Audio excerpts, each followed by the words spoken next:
Hello everyone.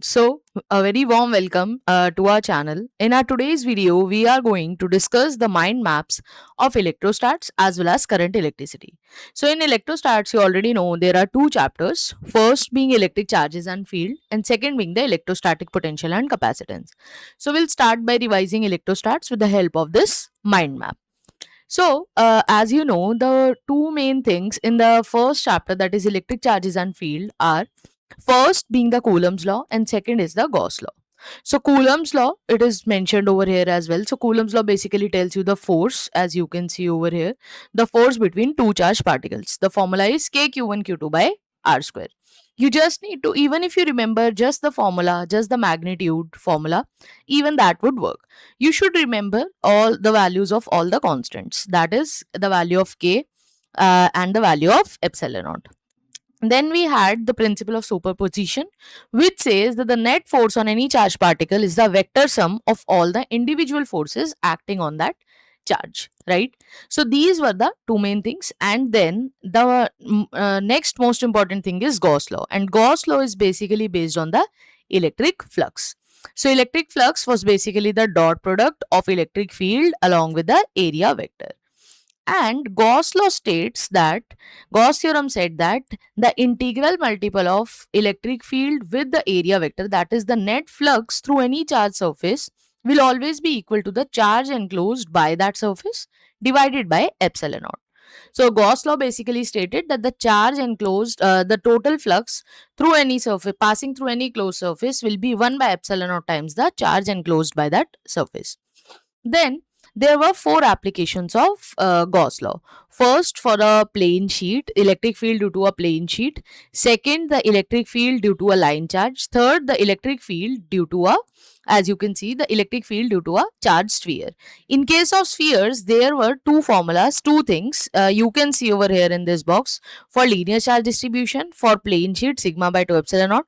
In case of sphere, there were two possibilities. First, the sphere could be hollow, and third, the sphere could be solid, right? So hollow sphere, we are basically calling it a spherical shell or a hollow sphere. The formula for electric field outside, inside, and on the surface was derived. Outside, the formula was kq by r square. Inside, it was kq by capital R square. Capital R is the inside, it was 0. Out on the surface was capital R square. So capital R square, it basically is the capital R is the radius of the hollow sphere. Small r was the distance of the point at which we need to find out the electric field. Then the main difference between solid and hollow sphere was that in a hollow sphere, inside the sphere, the field was 0. But in case of solid sphere, the other two formulas remained same. That is the formula for a point at a surface and outside the surface. But at an internal point as well, in case of solid sphere, there was a non-zero electric field.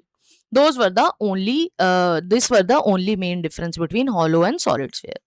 Moving forward to electrostatic potential and capacitance. So first part of the chapter was talking about the potential, the electric potential due to a dipole at the center of the dipole, at axial point of a dipole, and at equatorial point of a dipole. The formula for potential was simply kq by r. You just need to remove one r from the formula of electric field. And we also found out that electric field was basically minus dv by dr. That is, electric field will always be equal to the negative of potential gradient. And then the second half of this chapter was capacitance. So capacitance was basically a capacity of the conductor to store charge. That was calculated by q upon v. And then we saw for two main formulas. First, the capacitance for a parallel plate capacitor. The formula was A epsilon naught by D, and in case there is a dielectric constant within the slab, then it will be multiplied by K. And the second formula which we saw was for a dielectric slab whose thickness was not actually equal to the space between the two plates of the capacitor. So formula for that was A epsilon naught by D minus T plus T by K, right? So those were the two main things within this chapter. Now moving forward, I am sure like you guys remember the formula for potential energy and for torque acting on a dipole kept in a uniform field. So I've just skipped that for now. Moving forward to current electricity, in current electricity, we started by discussing what do we mean by current, formula for calculating current. Then the most important formula was I is equal to NEAVD, the formula in which we use the formula for drift velocity, mobility, Ohm's law, resistance, grouping of resistance. And then the second part of the chapter, we discussed the EMF, as you can see. So the terminal potential difference and EMF, the relation between these two things, V is equal to E minus IR. Then we discussed the grouping of cells, parallel grouping and series grouping. And lastly, we discuss the temperature dependence of resistance and resistivity. How does the temperature affect the resistivity and resistance of mainly metals, electrolytes, as well as semiconductors, right? Then the end of this chapter, the two main laws were KCL and KVL, Kirchhoff's laws, loop rule and junction rule. So just keep in mind that in your read-NEET exam, you will get at least one question from KCL and KVL. And then using this KCL and KVL, we studied Wheatstone bridge and we derived the balancing condition for Wheatstone bridge. So basically, the balancing condition was that the ratio of the resistances on the right hand side should be equal to the ratio of resistances on the left hand side. As you can see over here in this diagram, R1 by R3 or R1 by R2 should be equal to R3 by R4.